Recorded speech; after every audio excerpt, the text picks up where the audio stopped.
In this presentation, we're going to cover how to start KDevelop4.x to start your first program. The topics will include creating a new session, creating a new project, creating a launch configuration. We will run configure, which is different than launch configuration. We'll cover run project build. We'll execute the program and then view the program output. Let's go ahead and get started.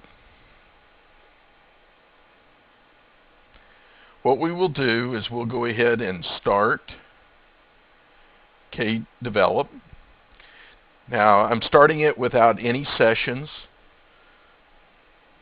It's sort of similar to the first time that the program will be executed in your environment.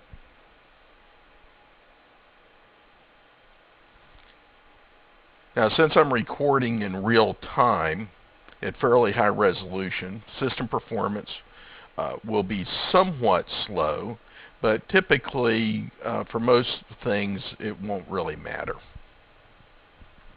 Now, the first thing that we want to take a look at is, notice off to the left over here, we have File, System, and Classes. The first thing that you want to do is right-click over here and bring up Projects. That's so that we can see our project when we create it. The next thing, let's go up to Session, and let's rename the session. Now, keep in mind, a session will cover or will hold many other projects. So let's call this Examples.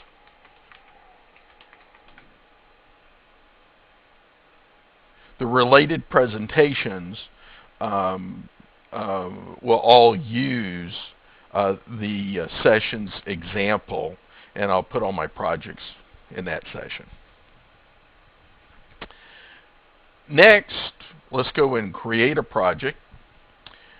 We come over to Project, click, we see New Form Template. We click on that. A Create Project window comes up, and in this particular install, you don't have a lot of options, but you may see other options if you've downloaded other modules and or using a later version. We click on No GUI, which is just a simple CMake-based C++ program.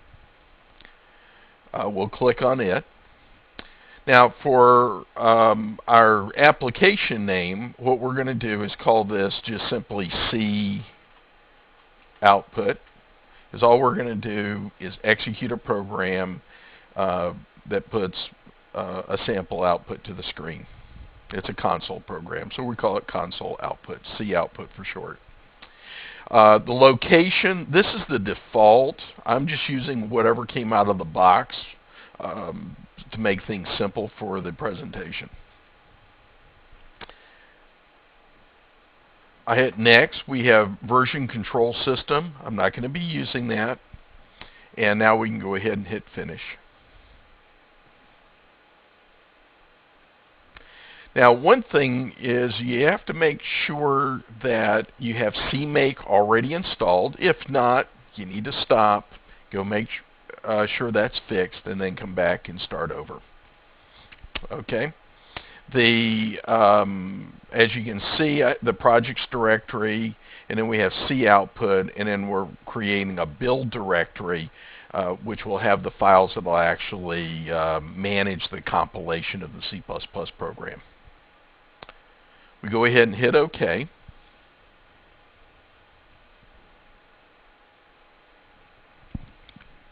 Now this takes a few minutes.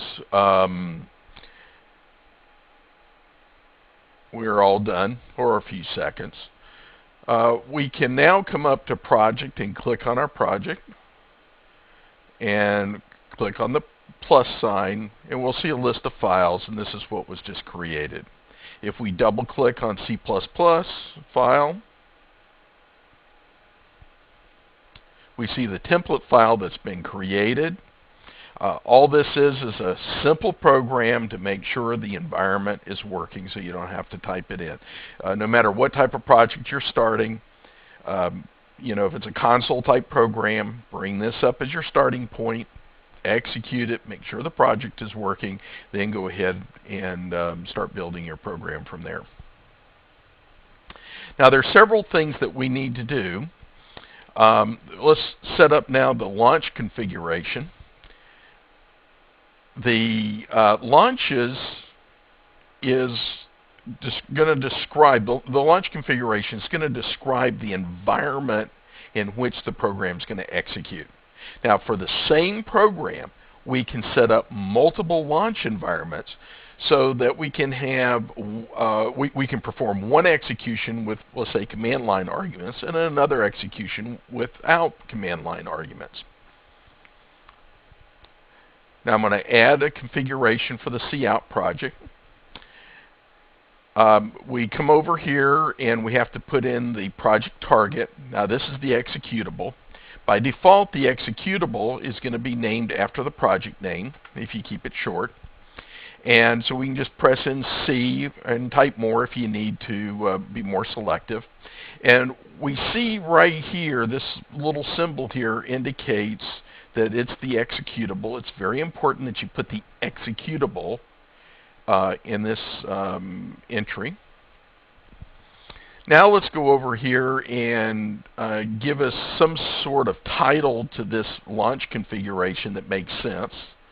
So I'm going to double click on this and then click on it again, or you can press F2.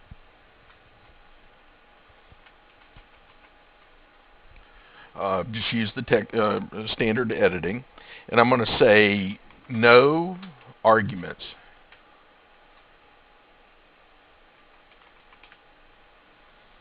Okay, because this will be the output launch configuration where, if you notice down here, there are no arguments. I will now go ahead and say OK. We're all set.